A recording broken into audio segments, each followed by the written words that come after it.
سب سے بڑا اور سب سے اہم حق ہمارا اور آپ کا کیا ہے؟ تمام مومنوں کا سب سے بڑا حق یہ ہے کہ اللہ کی عبادت کی جائے، نماز کی شکل میں ہو، روزے کی شکل میں ہو، تلاوت کے انداز میں ہو، زکوٰۃ کی شکل میں ہو، یا اور دوسرے اعمال خیر کی شکل میں ہو۔ اللہ تعالیٰ کا حق ہے۔ پروردگار عالم نے سب سے پہلے اپنا حق بیان فرمایا، اور اپنا حق بیان کرنے کے بعد اللہ تعالیٰ نے بندوں میں سے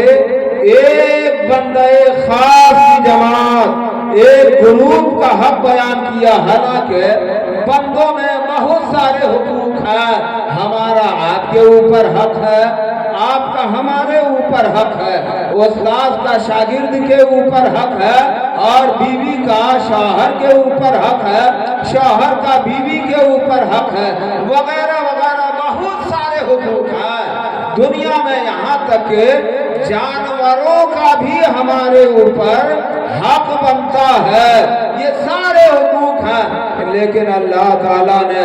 اپنا حق بیان کرنے کے بعد، حق عبادت کو بیان کرنے کے بعد، پروردگار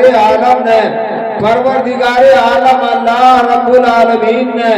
بیوی کا حق نہیں بیان فرمایا ہے، شوہر کا حق نہیں بیان کیا ہے، استاد کا حق نہیں بیان کیا ہے، شاگرد کا حق نہیں بیان کیا ہے، کسی پیر اور مرید کا حق نہیں بیان کیا ہے، کسی چچا اور بھتیجے کا حق نہیں بیان کیا ہے، پاس پڑوس کا حق نہیں بیان کیا ہے، بلکہ اللہ تعالیٰ نے اپنا حق عبادت کو بیان کرنے کے بعد اگر اللہ نے بیان فرمایا ہے تو ماں باپ کے حق کو بیان فرمایا ہے، ماں باپ کے حق کو اجاگر کیا ہے۔ پتہ یہ چلتا ہے، معلوم یہ ہوتا ہے، پروردگار عالم نے اس آیت کریمہ سے ہمیں یہ ذہن دے دیا ہے، یہ ہمیں سمجھا دیا ہے کہ اے دنیا والوں سنو، دنیا میں رہنے کے بعد تمہیں سارا حق ادا کرنا ہے، سارے حقوق کی ادائیگی تمہارے اوپر، تمہارے ذمہ ہے، تمہارے کاندھے پر بوجھ ہے۔ استاد اگر تم شاگرد ہو تو استاد کا بھی حق ادا کرنا پڑے گا، اگر امام ہو تو مقتدی کا حق ادا کرنا پڑے گا، اگر مقتدی ہو تو امام کا حق ادا کرنا پڑے گا، اگر معاشرے میں ہو تو معاشرے میں رہنے والوں کا حق ادا کرنا پڑے گا، اگر خاندان میں ہو تو خاندان کے افراد کا حق ادا کرنا پڑے گا، اگر تم بیوی والے ہو تو بیوی کا حق بھی ادا کرنا پڑے گا، سارا حق ادا کرنا پڑے گا۔ مگر یہ سارا حق بعد میں ہے، سب سے پہلے اگر حق ہے تمہارے باپ کا حق ہے اور تمہاری ماں کا۔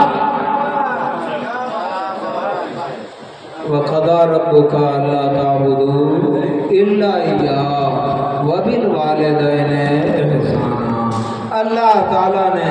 یہ فیصلہ فرما دیا ہے کہ اس کے سوا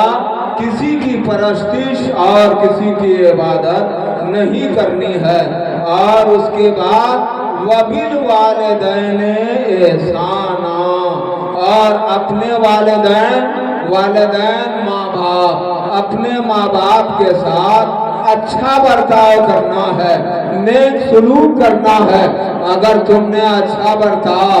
اور اچھا رہن سہن اگر ان کے ساتھ رکھا تو تمہارے لیے یہی ماں باپ کا سیوا اور ماں باپ کی خدمت جنت تک لے جانے والا ذریعہ بن جائے گا۔ سبحان اللہ، جنت پہنچانے کا ذریعہ یہی ماں باپ۔ اور اگر تم نے ماں باپ کے ساتھ، بوڑھے ماں باپ کے ساتھ اگر تم نے غلط ویوہار کیا،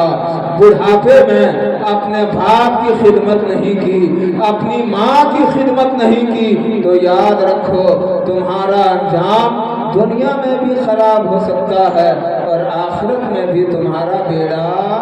غرق ہو سکتا ہے۔ اللہ بچائے رکھے۔ اگر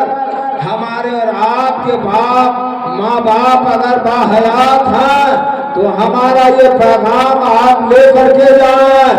اور یہ پیغام آپ لے کر کے جائیں۔ اگر آپ کے ماں باپ راضی ہو جائیں گے